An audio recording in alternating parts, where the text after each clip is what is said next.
Hi ವೀಕ್ಷಕರೇ, ಎಲ್ಲರಿಗೂ ನಮಸ್ಕಾರ. ನೋಡಿ, ಗೃಹಲಕ್ಷ್ಮಿ ಯೋಜನೆಯ 12ನೇ ಕಂತಿನ ಹಣಕ್ಕಾಗಿ ಸಾಕಷ್ಟು ಫಲಾನುಭವಿಗಳು ಪ್ರತಿನಿತ್ಯವೂ ಕೂಡ ವೆಯ್ಟ್ ಮಾಡ್ತಾ ಇದ್ರಿ. ಇಂತಹ ಪ್ರತಿಯೊಂದು ಫಲಾನುಭವಿಗಳಿಗೆ ಸರ್ಕಾರದಿಂದ ಒಂದು ಭರ್ಜರಿ ಗುಡ್ಡಿಸ್ನ ಕೊಟ್ಟಿದ್ದಾರೆ. ಇಂದು ಭಾನುವಾರ ಬೆಳ್ಳಂಬೆಳಿಗ್ಗೆ ಗೃಹಲಕ್ಷ್ಮಿ ಯೋಜನೆಯ ಪ್ರತಿಯೊಂದು ಫಲಾನುಭವಿಗಳಿಗೆ ಸಚಿವೆ ಲಕ್ಷ್ಮೀ ಹೆಬ್ಬಾಳ್ಕರ್ ಅವರು ಒಂದು ಮುಖ್ಯವಾದ ಭರ್ಜರಿ ಗುಡ್ಡಿಸ್ನ ಕೊಟ್ಟಿದ್ದಾರೆ.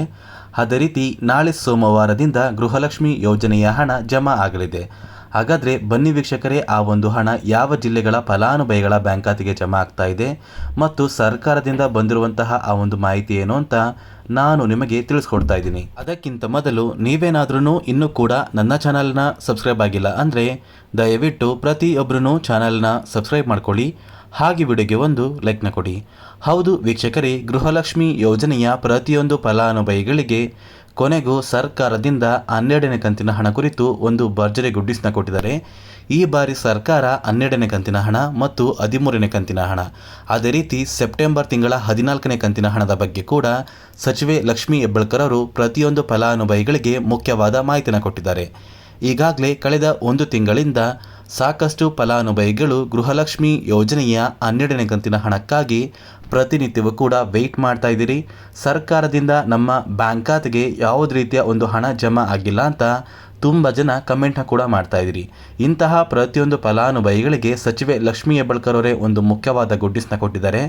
ನಿಮ್ಮ ಬ್ಯಾಂಕ್ ಖಾತೆಗೆ ನಾಳೆಯಿಂದ ಅಂದರೆ ಸೋಮವಾರ ಸೆಪ್ಟೆಂಬರ್ 30ರಿಂದ ಗೃಹಲಕ್ಷ್ಮಿ ಯೋಜನೆಯ 12ನೇ ಕಂತಿನ ಹಣ ಜಮಾ ಆಗ್ತಾ ಇದೆ.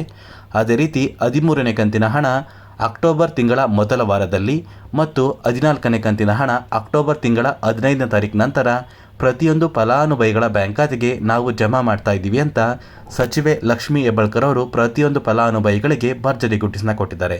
ಹಾಗಾದರೆ ಈ ಒಂದು ಮಾಹಿತಿ ಖಂಡಿತವಾಗಿಯೂ ನಿಜನಾ ಅಂತ ನೀವು ಕೇಳಬಹುದು. ಹೌದು ವೀಕ್ಷಕರೇ, ಸಚಿವೆ ಲಕ್ಷ್ಮೀ ಹೆಬ್ಬಾಳ್ಕರ್ ಅವರೇ ಸುದ್ದಿಗೋಷ್ಠಿಯಲ್ಲಿ ಗೃಹಲಕ್ಷ್ಮಿ ಯೋಜನೆಯ 12ನೇ ಕಂತಿನ ಹಣ ಕುರಿತು ಫಲಾನುಭವಿಗಳ ಬ್ಯಾಂಕ್ ಖಾತೆಗೆ ಜಮಾ ಮಾಡ್ತಾ ಇದ್ದೀವಿ ಅಂತ ಒಂದು ಭರ್ಜರಿ ಗುಡ್ನೆಸ್ನ ಕೊಟ್ಟರು.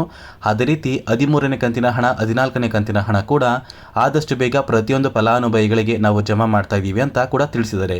ಈಗಾಗಲೇ ಸರ್ಕಾರದಿಂದ 12ನೇ ಕಂತಿನ ಹಣ ಪ್ರತಿಯೊಂದು ಫಲಾನುಭವಿಗಳ ಬ್ಯಾಂಕ್ ಖಾತೆಗೆ ಜಮಾ ಮಾಡ್ತಾ ಇದ್ದೀವಿ ಅಂತ ತಿಳಿಸ್ಕೊಟ್ಟಿದ್ದಾರೆ. ಮುಂದಿನ ಒಂದು ವಾರದಲ್ಲಿ ಪ್ರತಿಯೊಂದು ಫಲಾನುಭವಿಗಳಿಗೂ 13ನೇ ಕಂತಿನ ಹಣ ಬರುತ್ತೆ. ಮತ್ತೆ ಸ್ನೇಹಿತರೆ, ಗೃಹಲಕ್ಷ್ಮಿ ಯೋಜನೆಯ 12ನೇ ಕಂತಿನ ಹಣನ ನೀವು ಪಡ್ಕೋಬೇಕು ಅಂದರೆ ಸರ್ಕಾರದಿಂದ ಜಮಾ ಆಗಿರುವಂತಹ 11 ಕಂತಿನ ಹಣ ನಿಮ್ಮ ಬ್ಯಾಂಕ್ ಖಾತೆಗೆ ಬಂದಿರಬೇಕು.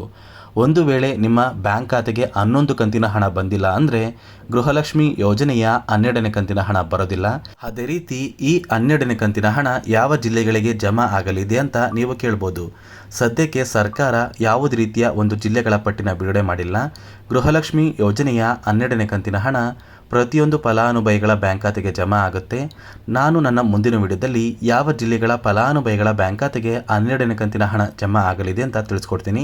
ಅದೇ ರೀತಿ ನಾಳೆ ಪ್ರತಿಯೊಂದು ಫಲಾನುಭವಿಗಳಿಗೂ ಗೃಹಲಕ್ಷ್ಮಿ ಯೋಜನೆಯ 12ನೇ ಕಂತಿನ ಹಣ ಜಮಾ ಆಗ್ತಾ ಇದೆ ಅಂತ ಹೇಳ್ತಾ, ಇದಿಷ್ಟು ಸರ್ಕಾರದಿಂದ ಬಂದಿರುವಂತಹ ಒಂದು ಹೊಸ ಮಾಹಿತಿಯಾಗಿದೆ. ದಯವಿಟ್ಟು ಪ್ರತಿಯೊಬ್ಬರೂ ನನ್ನ ಚಾನಲ್ನ ಸಬ್ಸ್ಕ್ರೈಬ್ ಮಾಡ್ಕೊಳ್ಳಿ, ಹಾಗೆ ವಿಡಿಯೋಗೆ ಒಂದು ಲೈಕ್ನ ಕೊಟ್ಟು ನಿಮ್ಮ ಸ್ನೇಹಿತರಿಗೆ ಈ ಒಂದು ವಿಡಿಯೋನ ಶೇರ್ ಮಾಡಿ.